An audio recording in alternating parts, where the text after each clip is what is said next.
Hi friends, welcome to the UPSC PCS forum. आज हम NCERT के एमसीक्यू सीरीज में पोस्ट मॉडर्न एज को देखेंगे। इसके पहले हमने इसमें 13th नंबर क्वेश्चन तक देख लिया था। आज हम 14th नंबर क्वेश्चन से देखेंगे।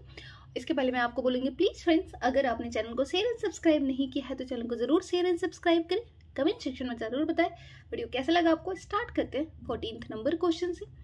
Consider the following statement with reference to the architecture in the reign of सतवनास। तो सतवनास पीरियड में आर्किटेक्चर कैसा था उसके रेफरेंस में हमें बताना है इनकरेक्ट ऑप्शंस कि इसमें से कौन सा जो स्टेटमेंट है वो इनकरेक्ट है। देखते हैं। Large number of chaityas and viharas were constructed in the region of Maharashtra and Andhra Pradesh. Influenced by Mahayana tradition of Buddhism, the sculpture of Sattavahanas times depicted the image of Buddha and other bodhisattva from the Jatak tales. The construction of Buddhist monuments were commissioned by the rulers only. तो हमें बताना है कौन सा statement जो है यहाँ पे इनकरेक्ट है। तो आपको एग्जाम में ना एक चीज ध्यान, always, only, every, each, all, ये सारे एक्सट्रीम वर्ड से थोड़ा सा संभल के ये जो भी एक्सट्रीम वर्ड है, ये कोई भी अगर स्टेटमेंट में रहे तो थोड़ा उनको संभल के पढ़ना होता है, ठीक है, क्योंकि कई बार ये रॉन्ग होते हैं। तो जैसे यहाँ पे दिया construction of Buddhist monuments way commission by the rulers only, ये बिल्कुल ही गलत है। ऑप्शन नंबर जो स्टेटमेंट जो थर्ड है वो इनकरेक्ट है। देख लेते हैं दोनों ऑप्शन को, इस स्टेटमेंट को। लार्ज नंबर ऑफ चैत्यास और बिहारस वे कंस्ट्रक्ट, हाँ, लार्ज नंबर ऑफ चैत्यास और बिहारस कंस्ट्रक्ट किए थे। बिहार और चैत्या के बारे में मैंने कई बार बता दिया। चैत्या जो था वो वर्शिपिंग प्लेस हुआ करता था और विहारा जो था वो लिविंग प्लेस था मॉन्क्स का, ठीक है। इन्फ्लुएंस हुआ था महायाना ट्रेडिशन में, और हमने देखा था अमरावती स्तूपा का जो डेवलपमेंट हुआ था वो किसके टाइम पे कंस्ट्रक्शन होता, सतवनास के टाइम पे, ठीक है, जो कि जातका टेल्स से इन्फ्लुएंस था। जातका टेल्स में हमें बुद्धा के जो प्रीवियस जो ये जन्म है, बर्थ है, उसके बारे में हमें उससे जानकारी मिलती है। और बोधिसत्व का कंसेप्ट जो है वो हमें कहाँ से मिलता है, महायाना जो बुद्धिज्म है वहां से। तो ऑप्शन नंबर हमारा जो सी है वो इनकरेक्ट हो जाएगा। स्टेटमेंट थर्ड जो है वो इनकरेक्ट हो जाएगा। 15th नंबर क्वेश्चन देख लेते हैं। Consider the following assertion and reason and choose the correct code. Coercion played a key role in the administration of the Satavahanas. The tribal people in Deccan were not thoroughly Brahmanized and reconciled to the new rules. तो हमें बताना है यहाँ पे कौन सा statement जो है, मतलब कौन सा assertion रीजन बेस्ड है, तो कौन सा जो है कोड सही है। तो ये जो कोड है रीजन वाला ये भी सही है, और assertion वाला जो कोड है ये भी सही है। कोर्सन जो है वो इंपॉर्टेंट रोल प्ले किए थे एडमिनिस्ट्रेशन ऑफ सतवनास के टाइम पे, ये दोनों ही सही है। और जो रीजन है वो tribal people in Deccan were not thoroughly Brahmanised and reconciled to the new rules, ये करेक्ट एक्सप्लेनेशन करता है किसका, एसर्शन का। ऑप्शन नंबर हमारा 1 जो है वो करेक्ट हो जाता है। देख लेते हैं एक बार इसका एक्सप्लेनेशन को। जो मिलिट्री कैरेक्टर था सतवनास का वो were also evident from the common use of such term जैसे कटका एंड स्कंद वारस। तो उनके स्कल्पचर्स, ये इंस्क्रिप्शंस हमें देखने को मिलता है कटका और स्कंद वारस के बारे में, ठीक है। और कोर्शन का जो रोल था सतवनास एडमिनिस्ट्रेशन में वो बहुत ज्यादा था। ट्राइबल पीपल थे जो डेक्कन्स के, वो थॉरली वो ब्राह्मणाइज नहीं किए थे और reconcile to the new rule नहीं किए थे, ठीक है। It was necessary to keep them under strong military control, ठीक है। और जो एडमिनिस्ट्रेशन था रूरल एरिया का वो हमने देखा था कि गौलमिका के अंदर था, और गौलमिका को मिलिट्री जो स्ट्रेंथ थी वो उसको प्राप्त थी। 16th नंबर क्वेश्चन मतलब देखते हैं, और ये क्या है, इंडो ग्रीक इन्वेजन से regarding. Consider the following statement with reference to the Indo Greek. They were the first to invade India after the downfall of the Mauryan empire. हमें बताना है इनमें से कौन सा जो है इनकरेक्ट ऑप्शन है। They introduced a practice of military governorship in India. Takshashila was the capital of Indo-Greek in India. तो हमें बताना है इनमें से कौन सा जो ऑप्शंस है वो करेक्ट नहीं है। तो हाँ, वो फर्स्ट इन्वेडर थे after downfall of the Mauryan empire, तो ये बिल्कुल ही सही बात है। इंडो ग्रीक्स थे जो वो फर्स्ट इन्वेडर थे। इंट्रोड्यूस किए थे वो प्रैक्टिस ऑफ मिलिट्री गवर्नरशिप को। तो ये भी बिल्कुल सही, तक्षशिला उनकी राजधानी नहीं थी। मैंने बताया था कि नॉर्थ वेस्टर्न फ्रंटायर में माल एडमिनिस्ट्रेशन था, करप्शन था, ठीक है, जहाँ के जो पीपल थे वो काफी ग्रीफ और पेन में थे, और ये एक रीजन बनता है किसका, इनके एंटर करने का, ठीक है, इन्वेजन का।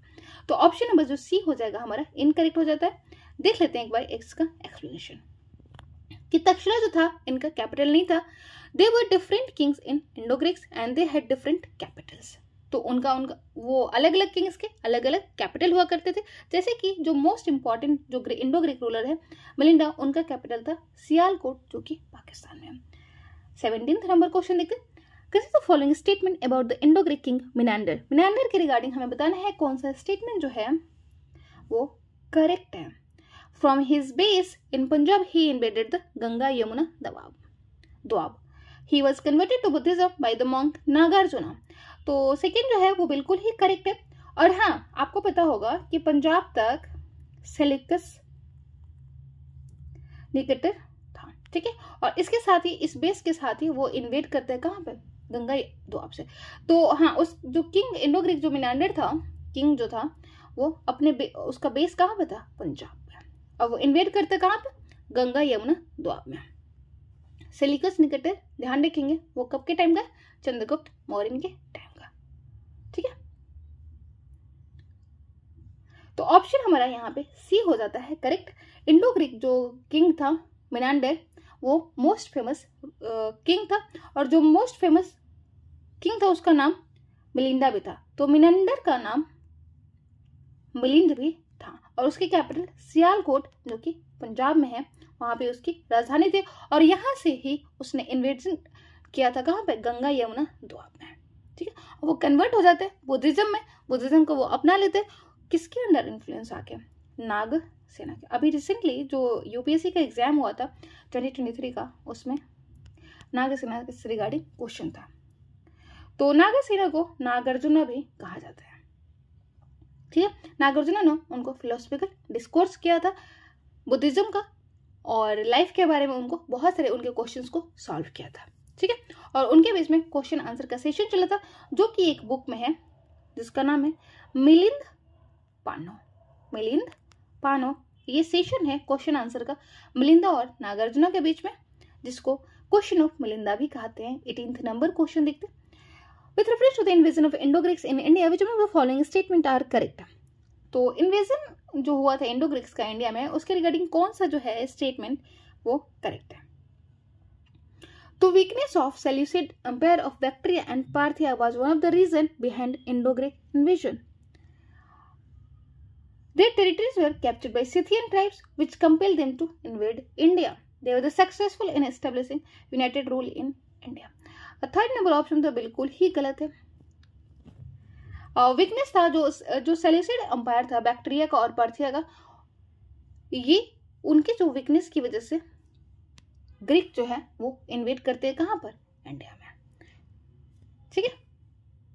और दूसरा रीजन क्या है, सिथियन जो ट्राइब्स होते हैं, सिथियन ट्राइब्स की तरह उनकी जो टेरिटरीज होती है ग्रीक्स की, वो क्या कर ली जाती है, इन्वेड कर लेती है, कैप्चर कर लेती है, और उनको मजबूर कर देता है इंडिया में इन्वेड करने के लिए। तो दोनों ही ऑप्शन करेक्ट है। ऑप्शन नंबर 1 और 2 जो हो जाएगा आपका करेक्ट हो जाएगा। और देख लेते हैं, the first to cross Hindu Kush were the Greeks. तो हिंदू कोश को क्रॉस करने वाले सबसे पहले कौन थे, वो थे Greeks. Who ruled Bactria lying to the north Afghanistan. तो वो बैक्टीरिया को रूल करते थे। तो ध्यान में रखेंगे बैक्टीरिया को रूल करने वाले कौन थे, इंडो ग्रीक। और ये बैक्टीरिया कहाँ पे पड़ते हैं, नॉर्थ अफगानिस्तान में पड़ते हैं।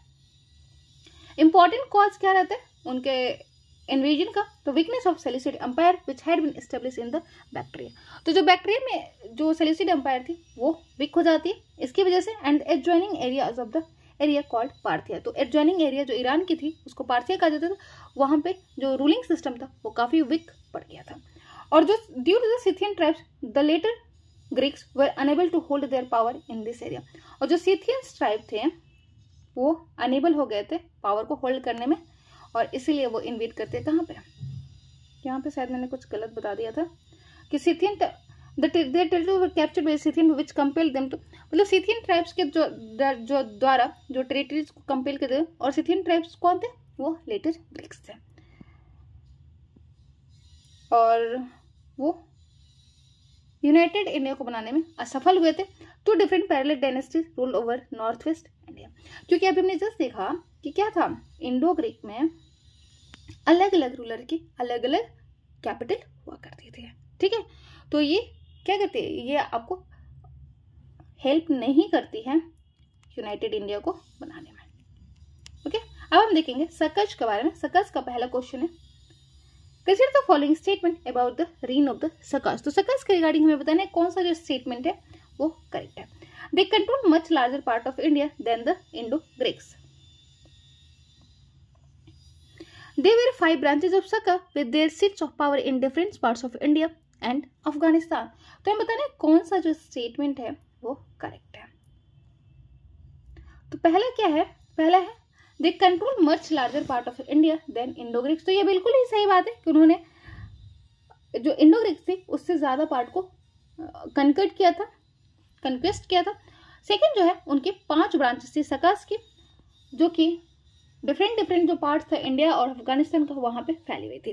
तो दोनों ही ऑप्शन करेक्ट है। देख लेते हैं एक बार इसका एक्सप्लेनेशन। ऑप्शन नंबर सी हो जाएगा हमारे correct. Greeks Indo Greeks follow किए जाते सकस के द्वारा जो कंट्रोल करते much larger part of India को।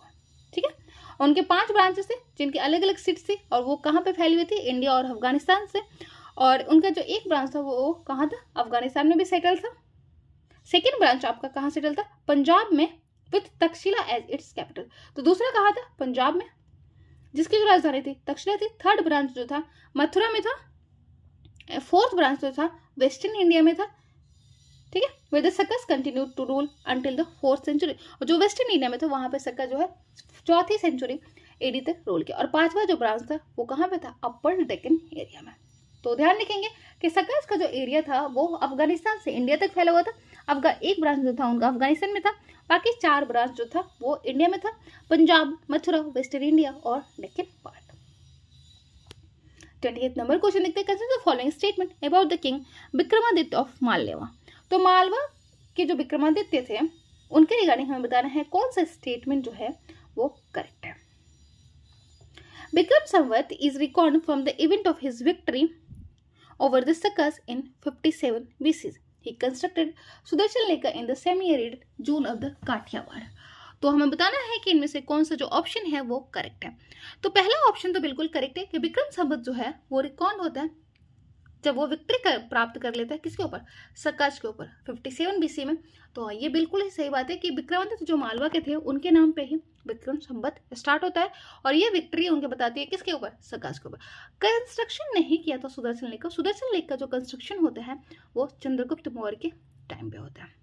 ठीक है, इसको रिनोवेट किया जाता है किसके द्वारा, विक्रमादित्य के द्वारा। तो ऑप्शन नंबर जो फर्स्ट हो जाता है हमारा करेक्ट।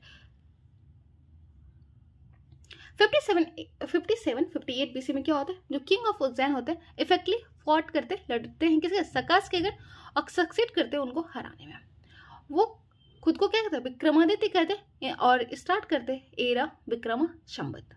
ठीक है, और विक्रम संवत जो एरा है वो किस चीज को बताता है, वो बताता है सक्का के ऊपर विक्ट्री को 57 BC में।